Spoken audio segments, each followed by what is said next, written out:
ನಾನು ನನ್ನ ವೀಕ್ಷಕರಿಗೆ ಒಂದಷ್ಟು ವಿಷಯ ಕನ್ಫರ್ಮ್ ಮಾಡ್ಬಿಡ್ತೀನಿ. 3 ಗಂಟೆ 10 ನಿಮಿಷಕ್ಕೆ ಕಾಲು ತುಳಿತ ಆಗಿದ್ದಲ್ಲ, ಒಬ್ಬ ಯುವಕ ಸತ್ತು ಆತನ ಹೆಣವನ್ನು ಬೋರಿಂಗ್ ಹಾಸ್ಪಿಟ್ಲಿಗೆ ತಗೊಂಡು ಹೋಗಿದ್ದು 3 ಗಂಟೆ 10 ನಿಮಿಷಕ್ಕೆ ತಗೊಂಡು ಹೋಗಿದ್ದಾರೆ. ಆಮೇಲೆ 3:30ಕ್ಕೆ ಸ್ಟಾರ್ಟ್ ಆಯ್ತು, ಸರಣಿಯಾಗಿ ಸಾವಿನ ಪ್ರಕರಣಗಳು ಬರ್ಲಿಕ್ಕೆ ಪ್ರಾರಂಭ ಆಯ್ತು. ವೈದ್ಯಕೀಯ ಹಾಸ್ಪಿಟ್ಲು, ಬೋರಿಂಗ್ ಹಾಸ್ಪಿಟ್ಲ್, ಇಲ್ಲೆಲ್ಲ 2 hours ಮುಖ್ಯಮಂತ್ರಿಗಳಿಗೆ ಕಮ್ಯುನಿಕೇಟೇ ಮಾಡಿಲ್ವಲ್ಲ. ಗೋವಿಂದರಾಜದ ಒಪ್ಪಂದ ಆಯ್ತಾ? ಪತ್ರಕರ್ತ ಅಲ್ಲಿ ಅವ್ರಿರ್ತಕ್ಕಂಥ ಪ್ರೆಸ್ ಸೆಕ್ರೆಟರಿ ಜವಾಬ್ದಾರಿನೋ ಕ್ಯಾಬಿನೆಟ್ ರ್ಯಾಂಕ್ ಕೊಟ್ಟಿದೆ. ಇಷ್ಟೆಲ್ಲ ಸರ್ಕಾರದ ದುಡ್ಡು ಕಾಸು ಸಂಬಳ ಕೊಟ್ಕೊಂಡು ಕಾರ್ಗಳು ಕೊಟ್ಕೊಂಡು ಇಟ್ಕೊಂಡಿರೋ ಮುಖ್ಯಮಂತ್ರಿಗಳಿಗೆ ಜವಾಬ್ದಾರಿ ಬಿಡುವ, ಹೇಳಬೇಕು ಅನ್ನತಕ್ಕಂಥ ಜವಾಬ್ದಾರಿ ಬಿಡುವ. ಇವತ್ತು 2 hour ಆದ್ಮೇಲೆ ನನಗೆ ವಿಷಯ ಗೊತ್ತಾಯ್ತು ಅಂತ ಹೇಳೋದು. ಎಲ್ಲವೂ ಆದಮೇಲೆ ಯಾರೋ ಸಣ್ಣ ಅಧಿಕಾರಿಗಳ ಮೇಲೆ, ಪೊಲೀಸ್ ಅಧಿಕಾರಿಗಳ ಮೇಲೆ ಕ್ರಮ ಜರುಗಿಸ್ತಕ್ಕಂಥದ್ದು ಏನರ್ಥ ಇದ್ರು? ಮತ್ತು ಇವರು ಗವರ್ನರ್ನ ಯಾರು ಕರೆದ್ರು? KCCನವರು ಕರೆದಿದ್ರು ಗವರ್ನರ್ನ. ವಿಧಾನಸೌಧದ ಮೆಟ್ಲ ಮೇಲೆ ಕಾರ್ಯಕ್ರಮ ಮಾಡೋದಕ್ಕೆ ಯಾರು ಕರೆದಿದ್ದು ಗವರ್ನರ್ನ? ಕರ್ನಾಟಕ ಸ್ಟೇಟ್ ಕ್ರಿಕೆಟ್ ಅಸೋಸಿಯೇಷನ್ ಕರೆದಿದ್ದ. ಒಂದು ನಿಮಿಷ ಇರಿ, ಚೀಫ್ ಸೆಕ್ರೆಟರಿ ಕರೆದಿದ್ರ? ಸರ್ಕಾರ ತಾನೇ ಕರೆದಿದ್ದು. ಸರ್ಕಾರಕ್ಕೆ ಜವಾಬ್ದಾರಿ ಇಲ್ವಾ? ಇಲ್ಲೆಲ್ಲವೂ ಮಾಡಿ ಇವತ್ತು ನಮ್ದೇನೂ ಕೆಲಸ ಇಲ್ಲ, ನಮ್ದೇನೂ ತಪ್ಪಿಲ್ಲ, ಸರ್ಕಾರದ ತಪ್ಪಿಲ್ಲ, CMದು ತಪ್ಪಿಲ್ಲ ಅಂತೇಳಿ ಪೊಲೀಸ್ ಅಧಿಕಾರಿಗಳ ಮೇಲೆ ನೀವು ಜವಾಬ್ದಾರಿನೇ ಹಾಕಿ ನೀವು ಹೇಳಿದ್ರಿ. ಈಗ ಇನ್ಸ್ಪೆಕ್ಟರ್ ಕಬ್ಬನ್ ಪಾರ್ಕ್ ಇನ್ಸ್ಪೆಕ್ಟರ್ ಕೊಡ್ಲಿಕ್ಕಾಗಲ್ಲ, ಸೆಕ್ಯೂರಿಟಿ ಪ್ರಾಬ್ಲಮ್ ಇದೆ ಅವ್ನು ಹೇಳಿದ ತಪ್ಪಿಗೆ ಸಸ್ಪೆಂಡ್. ಈ ರೀತಿ ಡ್ಯೂಟಿ ಕೊಡ್ಲಿಕ್ಕಾಗಲ್ಲ, ಬಂದೋಬಸ್ತ್ ಕೊಡ್ಲಿಕ್ಕಾಗಿಲ್ಲ ಅಂತ ಹೇಳಿದ ಅಧಿಕಾರಿಗಳನ್ನ ಸಸ್ಪೆಂಡ್. ಅವ್ರು ಹೇಳ್ತಾರೆ ಅಧಿಕಾರಿ ಇವತ್ತು ಬರ್ದಿರೋ ಪತ್ರದಲ್ಲಿ. ನನಗೆ ಕಾಳಜಿ ಇರೋದು ವಿಧಾನಸೌಧ ಸೆಕ್ಯೂರಿಟಿಯ DCP ಮೇಲೆ. ಇವರೇ DCP ಅವರು, ಇವರು ಬೇಡ ಅಂತ ಹೇಳಿದ್ರು ಕಾರ್ಯಕ್ರಮ ಮಾಡೋದು. ಅದು ಪಾಪ ಮನುಷ್ಯ ಏನ್ ಹೇಳಿದಾರೆ ಗೊತ್ತಾ? ಇಷ್ಟಿದ್ದು ನೀವು ಮಾಡ್ತೀವಿ ಅಂದ್ರೆ ನಾವೇನು ಮಾಡ್ಲಿಕ್ಕೆ ಆಗೋದಿಲ್ಲ ಅನ್ನೋ ರೀತಿಯಲ್ಲಿ ಪಾಪ ಕೈ ಚೆಲ್ಲಿ ತಮ್ಮ ರೆಸ್ಪಾನ್ಸಿಬಿಲಿಟಿನ ಹೇಳಿದ್ರು.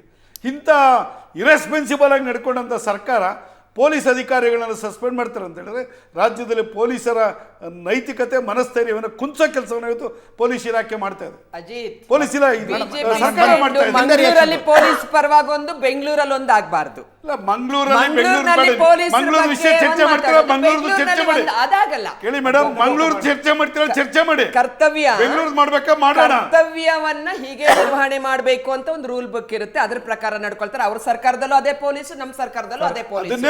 ಪೊಲೀಸರನ್ನ ಪೊಲಿಟಿಸೈಸ್ ಮಾಡಕ್ಕೆ ಅದರಿಂದ ಏನು ಲಾಭ ಸಿಗಲ್ಲ. ಸಸ್ಪೆಂಡ್ ಮಾಡಿದ್ರಲ್ಲ ಅವ್ರನ್ನ, ಡೆಮೊಕ್ರೆಟಿಕ್ ರಾಜ್ಯಪಾಲರನ್ನ ಯಾವ್ಯಾವ ರೀತಿ ಯೂಸ್ ಮಾಡ್ತಿದ್ದಾರೆ. ನಾವು ಕರ್ನಾಟಕದವರು ರಾಜ್ಯ ಭವನವನ್ನ, ರಾಜ್ಯಪಾಲರನ್ನ ಹೇಗೆ ನಡ್ಸ್ಕೋಬೇಕೋ ಹಾಗೆ ನಡ್ಸ್ಕೋತಾ ಇದೀವಿ.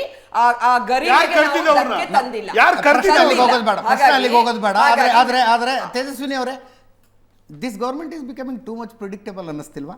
ಮುಡಾ ಕೇಸು ಅಧಿಕಾರಿಗಳ ತಪ್ಪು, ವಾಲ್ಮೀಕಿ ಹಗರಣ ಅಧಿಕಾರಿಗಳ ತಪ್ಪು, ಕಾಲ್ ತುಳಿತ ಆಗತ್ತೆ ಅಧಿಕಾರಿಗಳ ತಪ್ಪು, ಮಂಗಳೂರು ಅಧಿಕಾರಿಗಳ ತಪ್ಪು. ಅಲ್ಲ, ಈಗ ಈ ಸರ್ಕಾರ ಬರಬಾರ್ದು ಅಂತ ಹೇಳುವವರು ಚುನಾವಣೆಗೆ ಮುಂಚೆ ಏನೇನ್ ಬೇಕೋ ಎಲ್ಲ ಮಾಡ್ಬಿಟ್ಟಿದೆ. ಅದಾದ್ರೂ ಕೂಡ ಚುನಾವಣೆಯಲ್ಲಿ ಸರ್ಕಾರ ಬಂದಿದೆ. ಸಿದ್ದರಾಮಯ್ಯನವರು ರಾಜಕೀಯದಲ್ಲಿ ಇರಲೇಬಾರ್ದು, ವನವಾಸ ತಗೊಂಡ್ಬಿಡ್ಬೇಕು ಅಂತ ತುಂಬಾ ಜನರಿಗೆ ಆಸೆ ಇದೆ.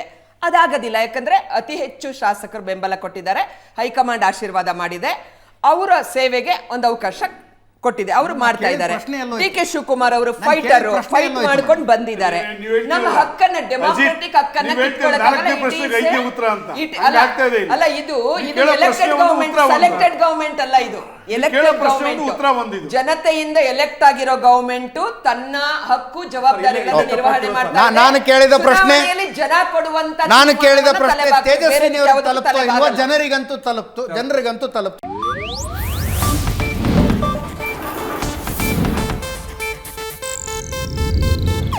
ಇದು ಏಷ್ಯಾನೆಟ್ ನ್ಯೂಸ್ ನೆಟ್ವರ್ಕ್ ಪ್ರಸ್ತುತಿ.